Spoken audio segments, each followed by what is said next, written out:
Going everybody, Bryan Alvarez here on Wrestling Observer Live. We are here every day, Monday through Friday, noon Pacific, 3 Eastern, Sundays, 3 Pacific, 6 Eastern, Saturday mornings with Jim Valley, 10 a.m. Pacific, 1 Eastern, Sundays with Andrew Zarian.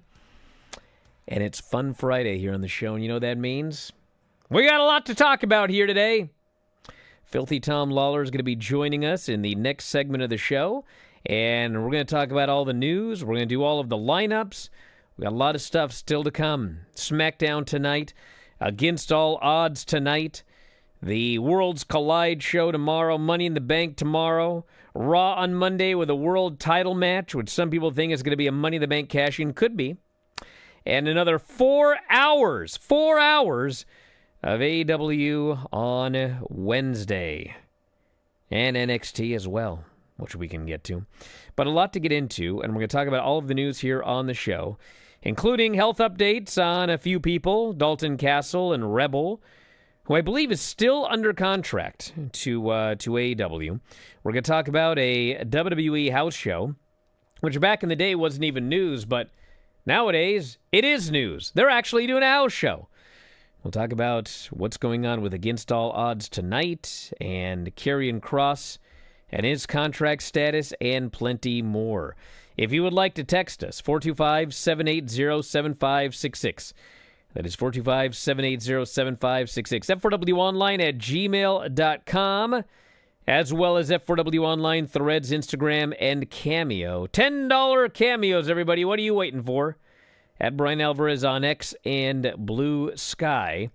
And it is Fun Friday, so my plan is to open up those phone lines in the final segment of this show. So get ready to call and ask questions of myself and Tom Lawler. So that's the plan for a fun edition of Fun Friday. Back in a moment with more Observer Live. Just a quick note before this free video. If you click like and subscribe, I'd be very thankful. Jared, put old Granny on... Let's see what she's up to. Oh, man, she's doing something. Oh, Lord. She's trying to plug in the box, Brian. Granny can't connect. And so I call her on the phone, and she alerts us that she apparently knocked the box off her desk. Whatever's happening right there, that doesn't look good. She knocked down the camera now? What's going on? She's got a hold of the camera, I think. She's okay. Well, we've got the ceiling at least. There's the box. Hey, we got the box, Jared. Does it look like it's plugged in? No. It's definitely not on. No. Okay. That's her back, I believe. She appears to be doing something. Apparently yoga. That's her hair. Are we sure that's not Ric Flair? Now she's got to find the phone, too. Think anyone's going to still subscribe after the show? I hope we get a bunch of video signups. This is interesting. Is it now? Oh, man, we can almost see the front of the tie line to see if it's on. But we can't. We can only see the side of it, as well as a flashlight and dice. I don't know why there are dice there. Well, you never know when you're going to play dice in the dark. She's still doing something. That's good radio, boss. Show that again, what's she doing? You know what's a good show is the Big VV show. Is it? Or if you Pod Armenia 2025. She might be tying her shoe or something. Ed and San Antonio show. Granny is furiously doing something. It's possible that we should sabotage the box every week. No! So that she can, get up and down, like Roddy Piper once said. No, I know. I'm calling you. Phone. I'm calling you. Oh, my God. How are you? I'm exhausted. Oh, I want to tell Vinny I watched his show today. Thank you, Granny. I hope you enjoyed it. Yeah, it was good. Good. That sounded very sincere. Stunning review. Well, Anyway. can we please make that into a commercial, Jared, for Vinny's show? Apple Podcast carries every podcast that we produce. Oh, I want to tell Vinny I watched his show today. Thank you, Granny. I hope you enjoyed it. Yeah, it was good. Good. So check it out, f4wonline.com/Apple. Try your free trial today. What is happening here? Yes, Granny? I don't care if it's show or what. My computer went out and I can't fix it. Okay. Jared, can you fix Granny's computer? But he tried to get a pin. I am Steve. Brian, what are you doing? Now my child is sending me a voice message.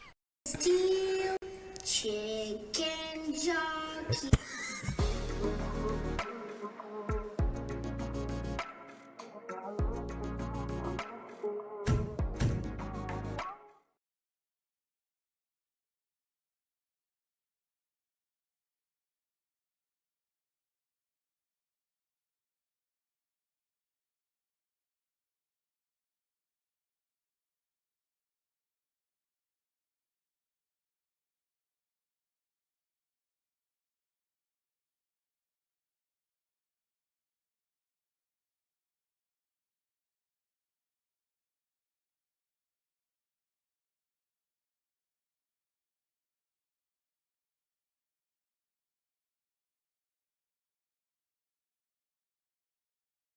In the show, Bryan Alvarez here, Wrestling Observer Live. Filthy Tom Lawler is joining us for a filthy fun Friday, which sounds like quite a time. A filthy fun Friday. Triple alliteration. Anyway, we've got a lot to talk about here today. I just want to start with an update for those of you that have been following ShareGate over the last couple of days. The new Observer is out. Dave wrote, Endeavor purchased 1.93% of TKO from Vince McMahon for $250 million. This would give Endeavor 62% ownership of TKO. McMahon still has 6.4 million shares worth about $1 billion. McMahon would own 7.9% of the TKO stock, or about 3.2% of the full value of WWE, UFC, PBR, and the rest of TKO companies. So there you go.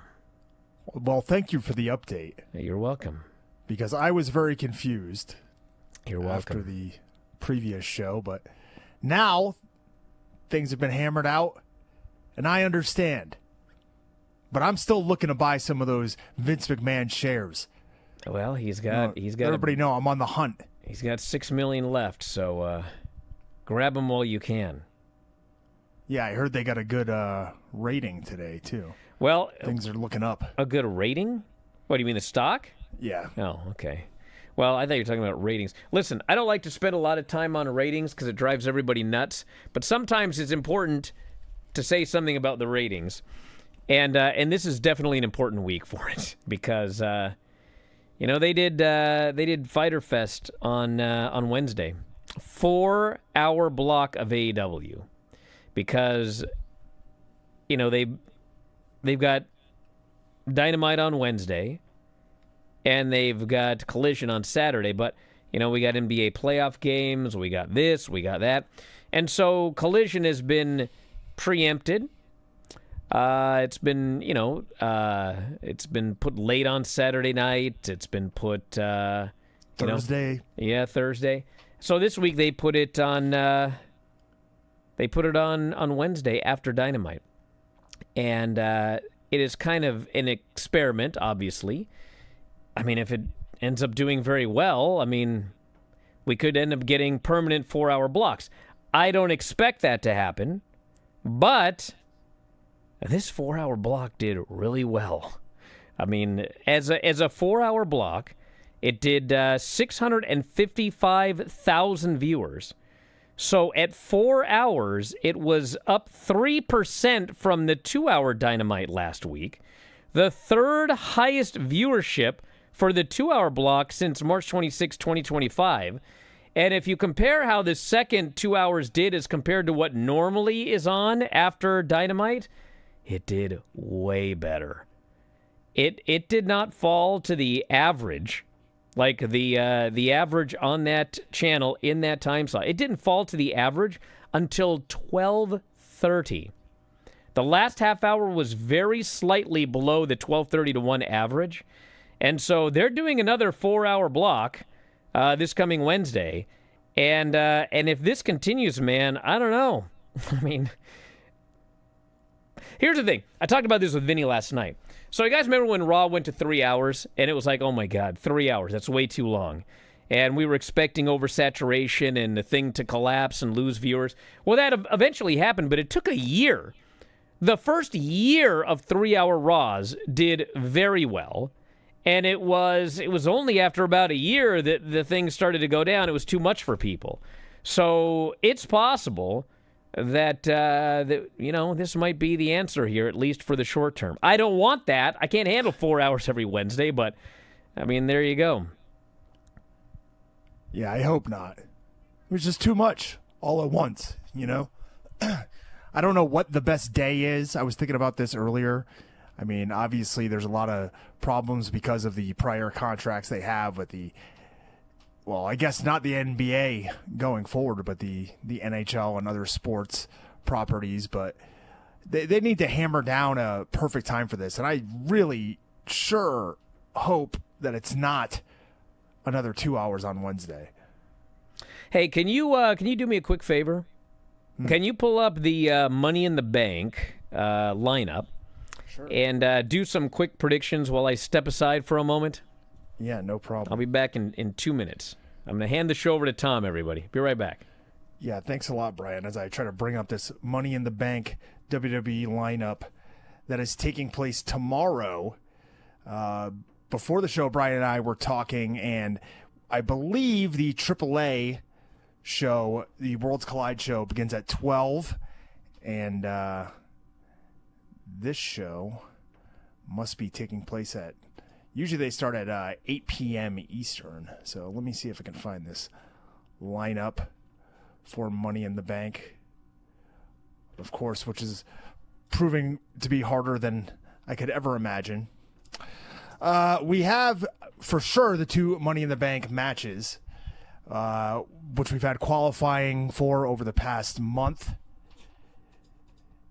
The big favorite to win the men's Money in the Bank match is Seth Rollins. Also in the match, Solo Sikoa, LA Knight, Andrade, Penta, and El Grande Americano. I know Brian has this great fantasy that El Grande Americano wins. He's unmasked as somebody else, but I think what you need to do here is the obvious story. I think Seth Rollins wins. I think he maintains his hold at the top of Monday Night Raw as the main character, so to speak, for the rest of the year, and ends up with the title around his waist sooner than later. The women's Money in the Bank match, a little bit harder, I think, to predict. We have Rhea Ripley, Alexa Bliss, Naomi, Roxanne Perez, Julia, and Stephanie Vaquer. I think it's just too early for Stephanie, Julia, or Roxanne to win this match. And Julia's already made it quite clear she's going after the Zelina Vega title that she holds on SmackDown, the women's U.S. title.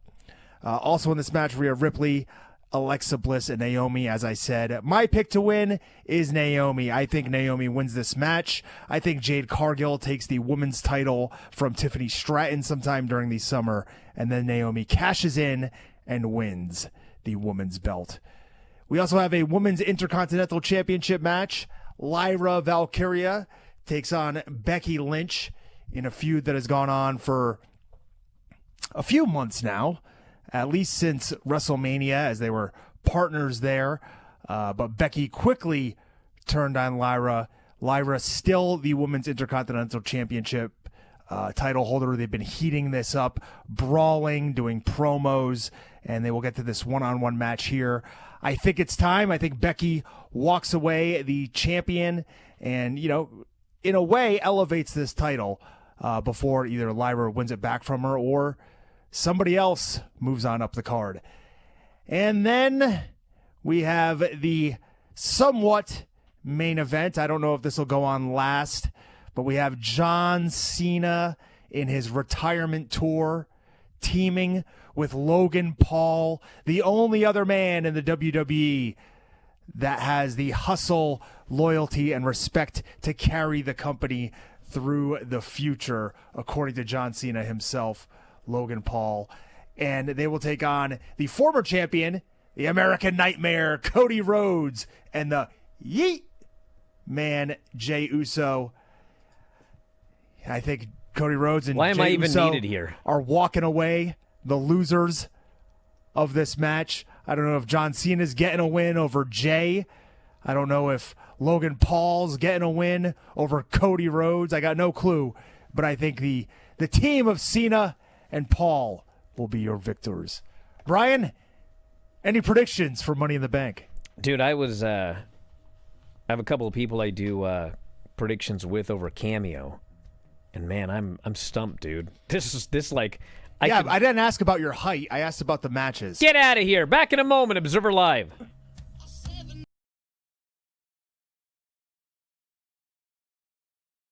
Just a quick note before this free video. If you click like and subscribe, I'd be very thankful. What was up with this week? Everyone thinking Monday was Tuesday. Well, that was just Everyone? you, sir. Yeah, well, I mean, when it happened, it was like I got all these people that were messaging me going, my God, I thought it was Tuesday too today. It was like something happened with like the moon or something, and it caused everybody to think that Monday was Tuesday. You know what I'm saying?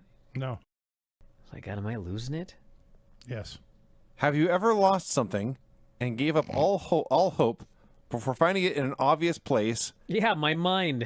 I went to go make her the quesadilla, and I opened up the pantry, and there's no tortillas.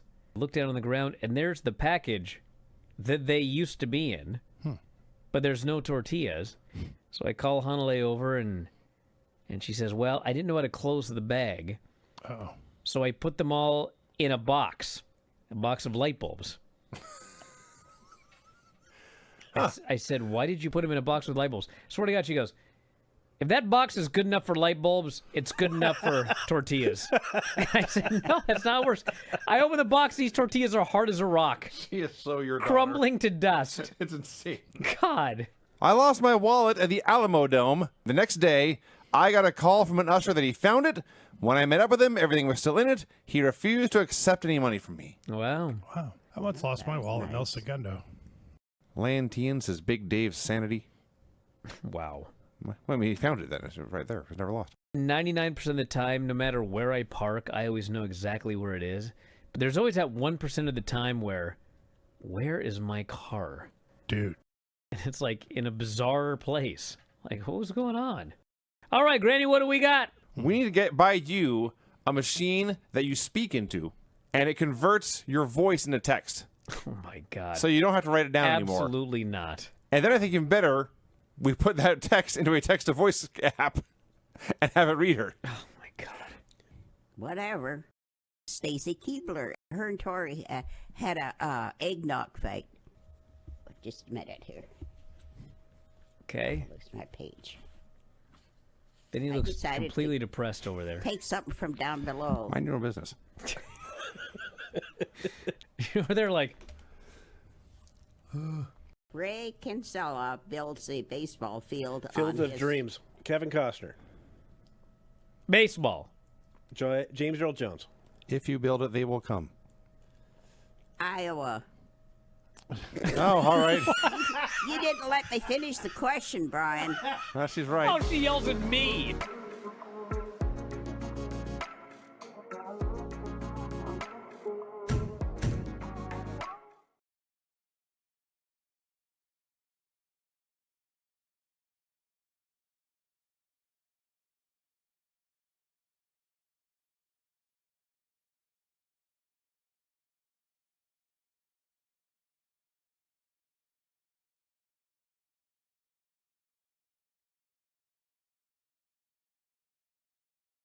The show, Bryan Alvarez here, Wrestling Observer Live. Filthy Tom Lawler is joining us here today. As far as Money in the Bank, man, I didn't hear all your predictions, but I guess Seth Rollins wins the briefcase. I mean, I don't picture Penta, Andrade. I mean, maybe El Grande could win and they could do some gimmick down the road where he unmasks as somebody else that we don't expect or something. I don't know. But I can't think of anybody other than Seth that might win that thing. That's what I literally said you wanted. Yes. And then for the women, who did I pick? I think I picked Roxanne. But, I mean, that one is actually almost, all right, I know what, I picked Naomi. But it could be Roxanne as well to, further dissension in the, whatever they call it, Judgment Day. And then I figured that, what did I Becky figure? Lynch. No, I'm looking at the tag match. I can't even remember what I predicted because I can't figure any of these out.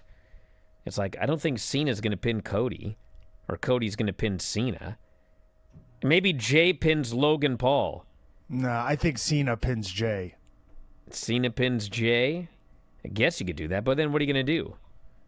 Title for title down the road? Just adds into this storyline of Jay sucking on his way to facing Gunther the next night. What is up with my hair? I think it looks good. People asking if my cat combed my hair. Is that really a nice thing to say to somebody? I don't think so. And then, yes, I think that Becky beats Lyra. So those are my predictions for this particular show. All right, what else do we have here?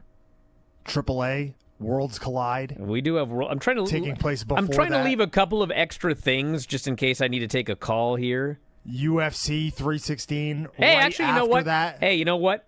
Save for if I have to take a call. Save it. The UFC Jiu-Jitsu thing. You can talk about that. Oh, I didn't even think about that. Boy. Yeah, that's kind of interesting, huh?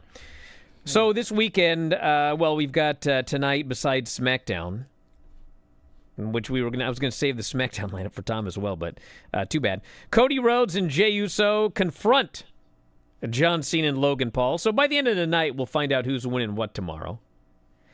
And Really? I just laughed at this. A once great head of hair has now been reduced to hay. Really? God. Is that a nice thing to say to somebody? That's not a nice thing to say either. Jiminy Christmas. We got Rhea Ripley, Rhea Ripley, Stephanie Vaquer, and Alexa Bliss versus Roxanne, Julia, and Naomi. Golly, they got a women's division. And you ready for this? Every Money in the Bank participant will appear. All right.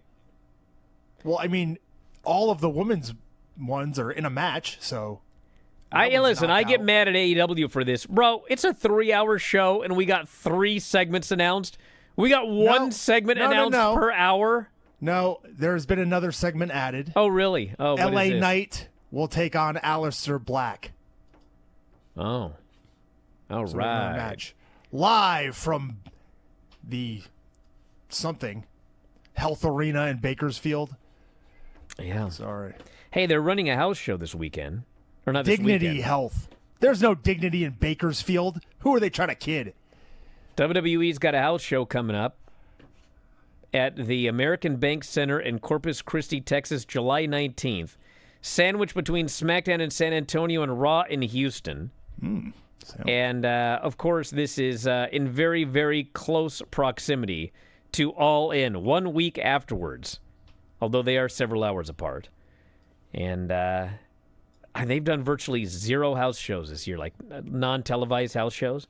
And this is the last one until they do some house shows in August based around the Paris PLE. So very, very rare. Want to wish the best to a couple of people. Dalton Castle appears ready to return to the ring. They had a vignette on Ring of Honor. He'll be returning soon. This guy has had a lot of problems, one way or the other. So, his torn biceps and concussion and had back problems for a long time. So I am a big fan of Dalton Castle. I think he has the best suplexes in all of wrestling. And hopefully he's back on Ring of Honor and AEW TV soon. And then all the best to Rebel, who I'm 99% sure she is still under contract with AEW, even though I don't think she has been seen literally in years. She hasn't had a match in AEW in 3 years, and she was just hospitalized. She had a tumor removed. She has been having some health issues. Tweeted on May 12th, she was losing hope amid the situation, determined to keep fighting. Hospitalized in May for a mass in her lung, which was removed. They found some other issues. So hopefully this clears up a lot of stuff, you know. Depending on where the tumor is, it can cause a lot of ancillary issues, I guess we can say. And sometimes you can remove it and things will clear up. So hopefully everything works out great for her. All the best to her and Dalton Castle. And everybody else who's having issues, and there's a lot of them. So there you go. Yeah, not necessarily an issue, but former competitor in remember the Overweight Classic? Yes, we actually. had, Brian? Yes, there's another one. Former competitor Brian Malonis. Brian Malonis has announced that he is stepping away from active competition as a wrestler. He's retired. Always a great guy to run into. Love talking to Brian every time I see him. So best of luck to him. Best of luck with him. Very much so. Golly, I remember the Overweight Classic. Why did we even do that? Just decided it would be fun? It was when the Cruiserweight Classic was going on. That's right. That's right. We thought we were so funny. Well, you know, we kind of were. Yeah. Yeah. Hey, we're not the ones that came up with the Monster Bash. That was WWE. The Monster Mash Battle Royal. Is that what you're talking Pretty about? sure it was the Monster Bash because they couldn't use Monster Mash. But yeah, they had the Monster Mash Battle Royal. I feel like it was an ECW. It was. But it was kind of one of those things that, you It's know, the best match ever. One of them. Top 10. Tell Lance. Yeah. You all right over there? I was just thinking. You can't even think about what would happen if you messaged Lance and said that. Hey, I did an interview with my buddy Mike Sweeney, and it'll be coming out next week or 2 weeks from now. But you know, he does a podcast with his buddy that reviews Attitude Era WWE. And so we reviewed the D-Generation X pay-per-view, which, like, I have very fond memories of that pay-per-view because when I was young, I watched that Shawn Michaels-Ken Shamrock match like 50 times because, you know, whatever you want to say about Shawn at the time, and he was certainly having some problems and everything like that, this show, D-Generation X, December 1997, I am convinced was his absolute physical, athletic peak as a worker. Because the very next month, he destroyed his back at the Royal Rumble. Then he hurt it worse at WrestleMania. Then he retired for 4 years. And he came back and he was, like, great in a different way. But he was never as athletic and fast. And, like, he was just on fire in this match. And Ken Shamrock was green. And it was the most incredible job of carrying a guy who got completely blown up. I mean, this match is just incredible. But the rest of the match, the rest of the show, I mean, it sucked. Just like one horrible match after another. Horrible, horrible. But it was also the week, it was actually about 3 weeks earlier, Vince had done the Brett Screwed Brett speech on Raw. And, you know, my point to all of this is, when Vince did Brett Screwed Brett, in his mind, he was baby-facing himself, and Bret Hart was supposed to be seen by the fans as the villain, okay? It totally didn't work that way. Obviously, everybody turned on Vince, and this led to Vince becoming Mr. McMahon, and away he goes. So, you know, my point is that Vince has had a lot of stupid ideas in his life, you know? He thought that Becky Lynch should be a heel. He thought that his Brett Screwed Brett was him being a babyface. He thought CM Punk's pipe bomb promo was a heel promo. I mean, this guy's had so many stupid ideas in his lifetime, okay? But if we're fair, he's also had some good ideas, and one of them was the Monster Bash. Yes, I managed to circle all the way back to Monster Bash, and I can't believe that didn't become an annual Halloween tradition with WWE.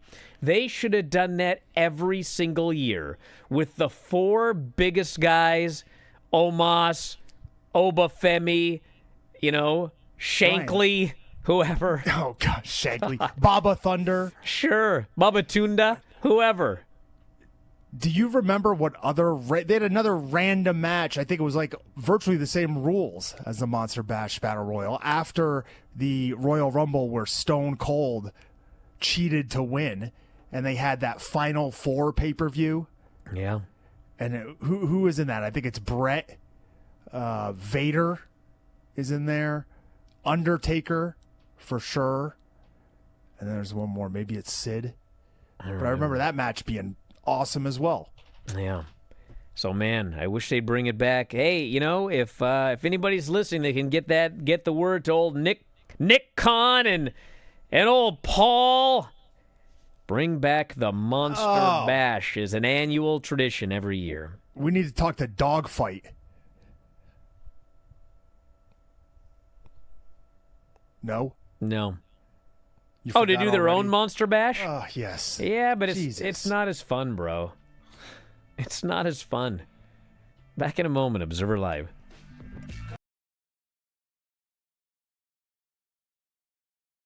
Just a quick note before this free video. If you click like and subscribe, I'd be very thankful. Okay, can everyone hear it? Yeah. There's a mystery bell at Granny's house. She can't hear it. Take off your headphones for a second. I had them on wrong anyway. Okay. I can't get them on right. What? Take them off and listen. You have it in your elbow? Is the fan on a computer? Nothing. All right. Well, this is going to be an exciting show. Gonna have bells ringing through the whole thing, and it's every week. It's got to be me. Do you have a neighbor that's an ice cream man No, practicing out there? I got a neighbor that smokes marijuana. I'm sure you do. I guess I'm Whatever gonna- that noise is, I mean, it's still going. Yeah, it's not going to stop, dude. Brian, do you want me to get off here and go see if open the door and see if there's anything out there? You think something's out the front door? Is he been ringing the bell the entire time? No, Granny, you don't Let need me to- in! Let me it's in! Fine, it's fine. If it's death, don't open the door. Thank you, Craig. This person thinks it's a stove timer. Have you burned the roast? No, I don't have a stove. You want me to just get off here? No. We're going to barrel through it. I'd love it. You're not even doing anything. Granny, Nick says that you've got an old-fashioned analog alarm clock in Terry's bedroom. I don't know. I got a new alarm clock, battery operated. Is that what she meant? Well, whatever it is, it's going haywire right now. Oh, it might be my alarm, Do you think? but it's way back in the bedroom. Don't worry about it right now. But when the show's over, you might want to go... That's what it is. Okay. Solve the mystery. Is there a reason you didn't turn it off when it started ringing? Well, I wasn't in there. I didn't. Duh. I took a nap. I took a nap and set the alarm. I thought I shut it off, but I probably didn't. No. You probably didn't. That's life. I would say with a good deal of certainty that you didn't turn it off. Brian, that's life around here. Yeah, I'm well aware. I do the show with Dave, too. Say, Hear all sorts of things in the background. did I do that? You know, Yeah, you did do that. or I thought I did that, but I didn't. in there. I wake up and I see lights on, and I say, I didn't turn those lights on. What's going on? Maybe the place is haunted. Could be. Okay. It's my brain that's haunted. Well, I hope not. Instead of suffering through the YouTube chat, click like and subscribe.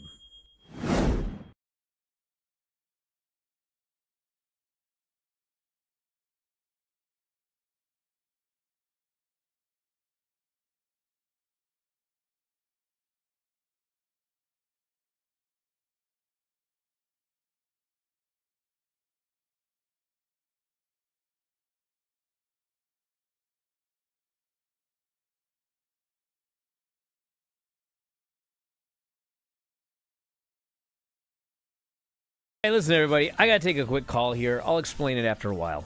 But here's the phone number if you want to give us a call here today. We're going to open up the phone lines when I get back. In the meantime, Tom's got a lot of stuff to talk about, including explaining his dogfight story so he doesn't get heat. And maybe the jiu-jitsu thing and that four-way thing you were talking about. Oh, yeah. Yeah, the phone number if you want to give us a call, 618-762-3275. That is 618-762-3275. Phone line's open. Call that number, and we'll take those here in a moment. Whatever you want to talk about, if you want to ask Tom and I questions, I don't care. It's Fun Friday. I'll be right back. Go ahead, Tom.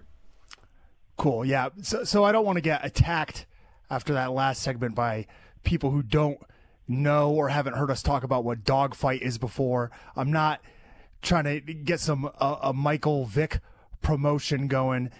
there's an MMA company that has run battle royals. They've run 3-on-1 fights. They've run the gamut of insane battles that you could think of. And that is the promotion I was referring to just before we move on. Now, I guess a good segue from Dogfight would be to UFC 316, which takes place this weekend. I know we already talked a little bit about Worlds Collide. We talked about SmackDown. We talked about the big Money in the Bank show tomorrow. But you know which one is going to bring in more money than all of them? The biggest prize fight of the weekend? It's going to take place in New Jersey, as Merab Dvalishvili defends his bantamweight title against the challenger, the former champion, Sugar Sean O'Malley.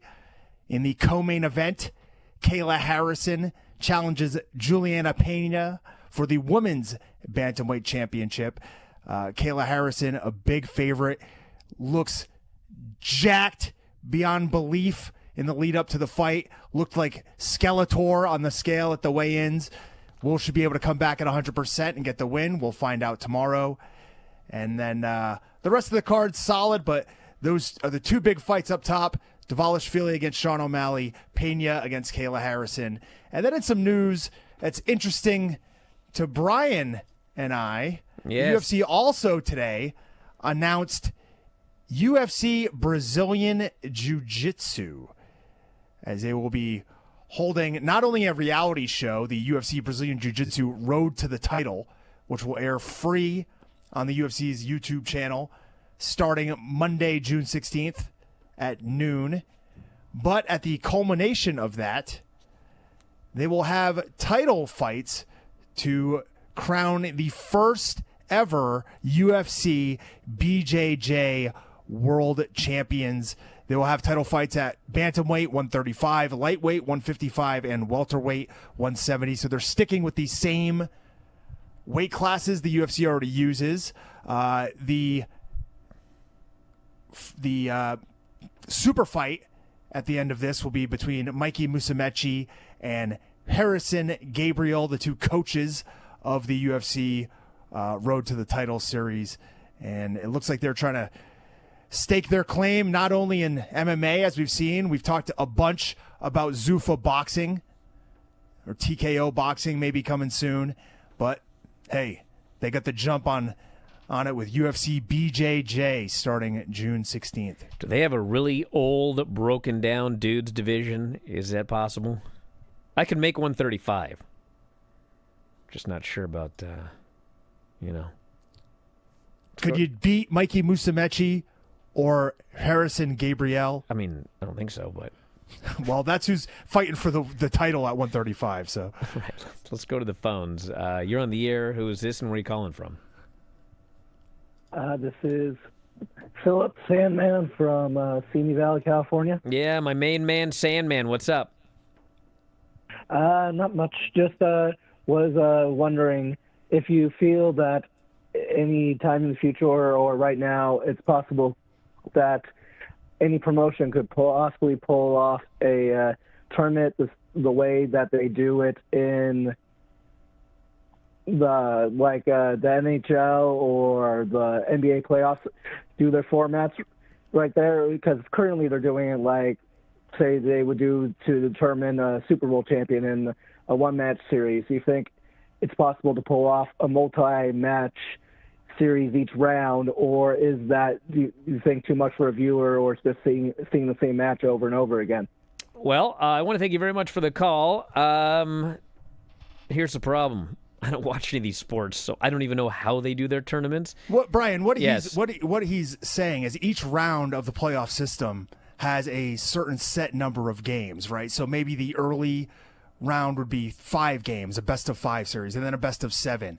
And what he's saying is, could you format a tournament like that where you would have essentially Andrade against Melo in a best-of-7 in the semifinals, and then there would be another bracket where there's another best-of-7 going on, and then the two people would meet in another sure, but I think that the however you do any tournament, I mean, I think you're better off doing it in a New Japan or an AEW, where the fans are a little more into the sporting aspect of it and a little more into, well, they've seen tournaments before, the Continental Classic, the G1, Best of the Super Juniors, whatever. You know, you've got an audience that is used to tournaments and the sporting aspect of it. I'm not sure that a WWE audience is going to have the patience for that. They're less into, I mean, even golly, when they did that Andrade Carmelo thing, they wouldn't even tell us what it was. They just said it was a series. They wouldn't even say best of 7. The viewers figured out it was a series long before they ever mentioned it.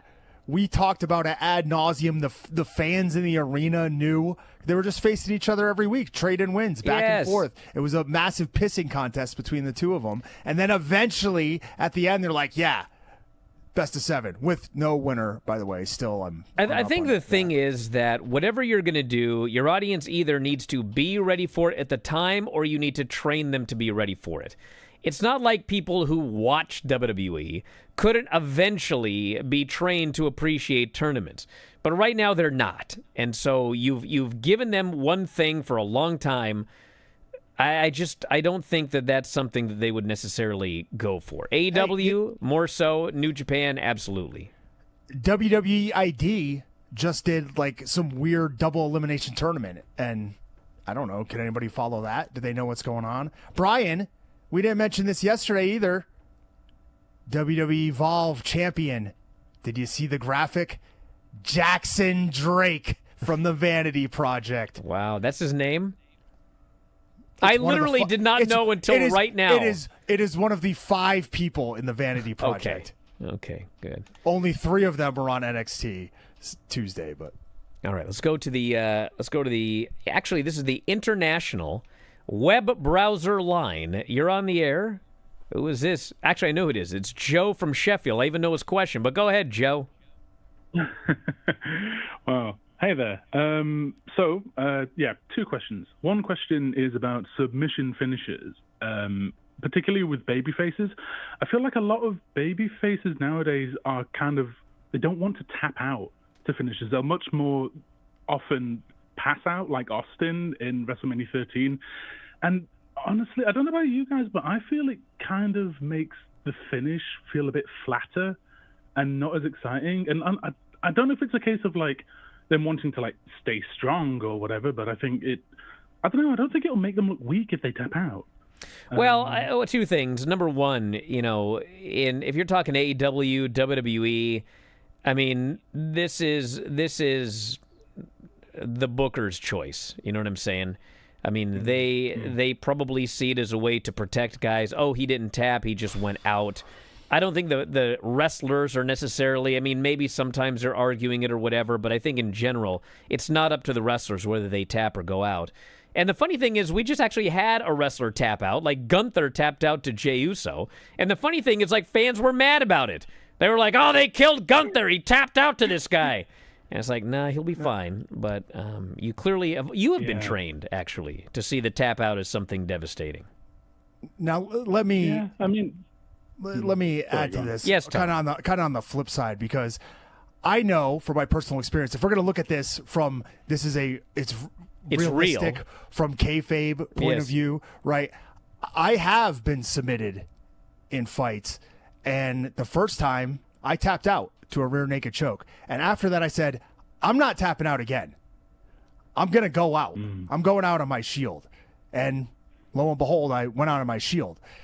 But those were both the chokes, right?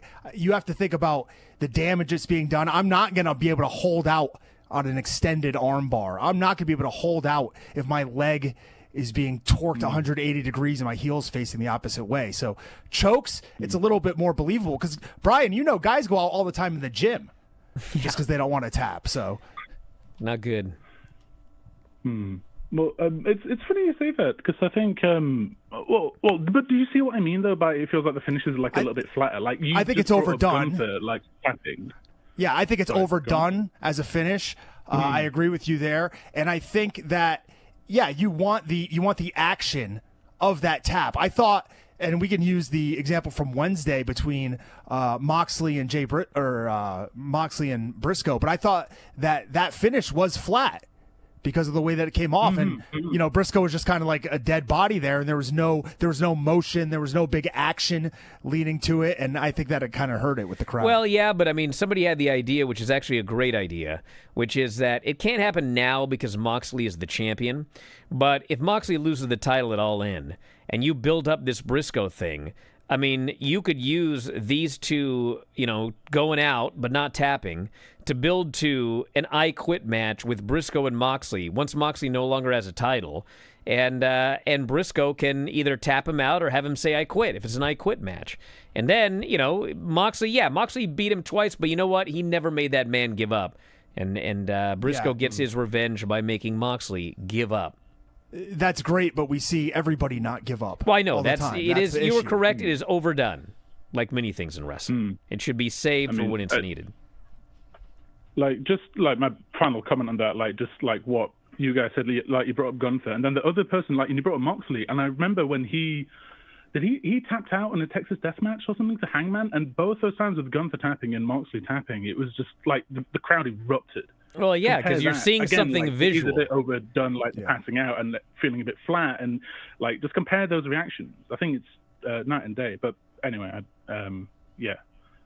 my other question, sorry, completely unrelated. Well, you know what? Actually, hold on. If I could back up too, one of the reasons why wrestlers will do that spot is because Stone Cold and Bret Hart. Well, sure. Right? People love to reenact that. But the whole point of that spot was to turn the crowd and get them on the side of Stone Cold. So I think a lot of wrestlers need to think about why these things were done in the past in their context before they bring them into 2025 all the time, you know? All right, you got about a minute. Your other question. Sorry, my other question, completely unrelated. I don't know if it's got anything to do with you at all, but at the end of the year, at the start of the new year, on the Observer website, there's usually like a top audio moments, like compilation. I'll save you. I'll save you the trouble, brother. Man. So the end of the year compilation, we've had many people ask about it. This had nothing to do with us. This was a fan made thing. Fellas on the board have always done it. They just collect it throughout the year, and then they make the compilation, and then we just put on the front page. They made it. So we have never done a best of. And last year, nobody made the best of.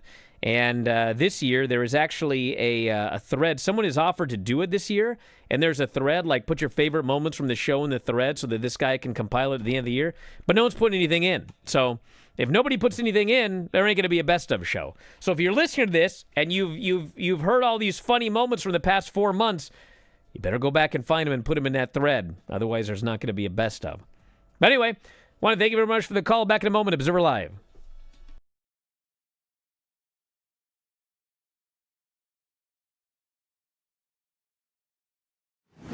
Check out this free video and make sure you hit like and subscribe. Hey, listen, we're going to start with the real main event of the weekend. We witnessed with our own eyes Minoru Suzuki versus Butterbean with Dan Severn as the special guest referee. The worst match in the history of professional wrestling. We all knew it was going to be a train wreck. Oh, yeah. I said, this is going to be a train wreck. I want to see this train wreck. I must see this train wreck. I will give credit to Butterbean.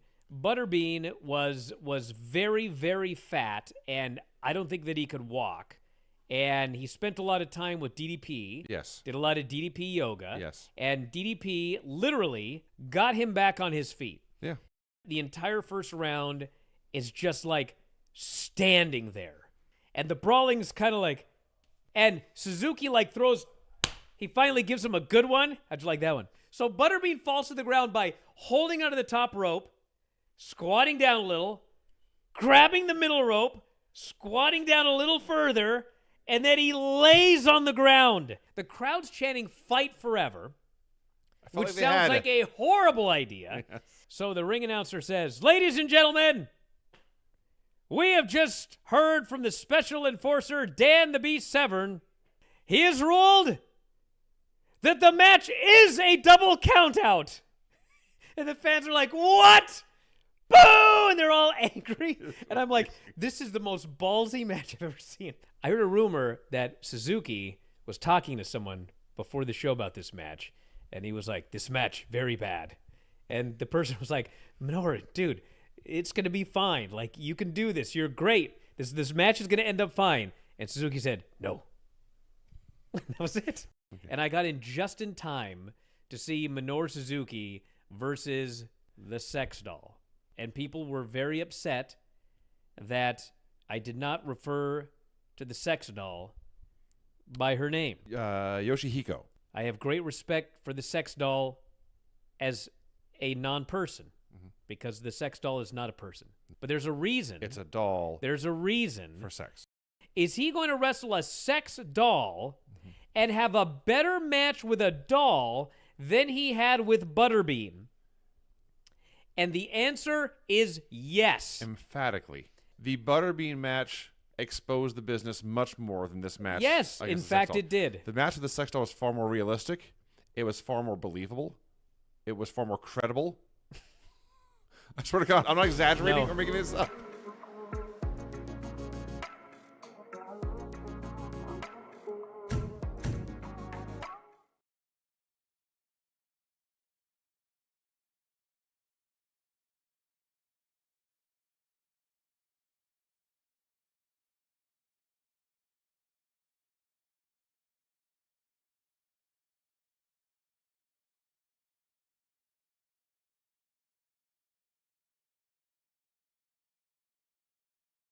Something here. My buddy Derpy Dodo 82 says, a tap out is a visual thing for the crowd to see, especially if the person tapping really sells the drama. You know, I didn't mention this on the Bryan and Vinny show on Tuesday, but we were reviewing Mid-South Wrestling.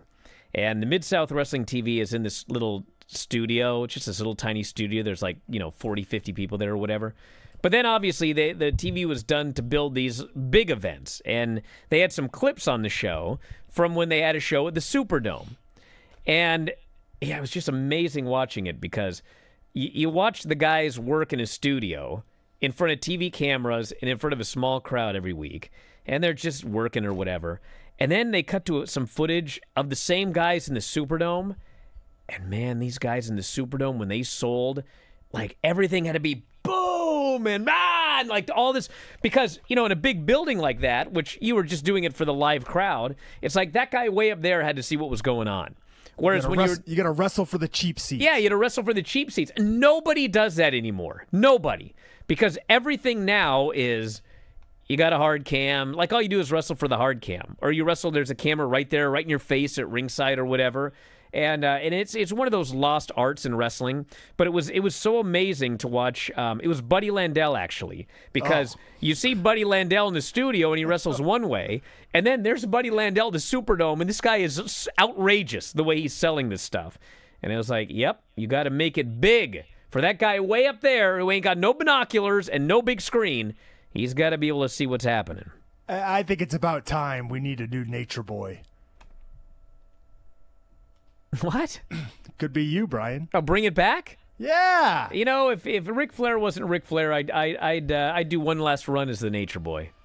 Just say you're doing a Buddy Landell homage. Work on that leaping elbow. I could see it happening, Brian. God, I'm dropping on my buttocks for a finish over and over. We're out of here, everybody. We'll talk to you next time. Wrestling Observer Live.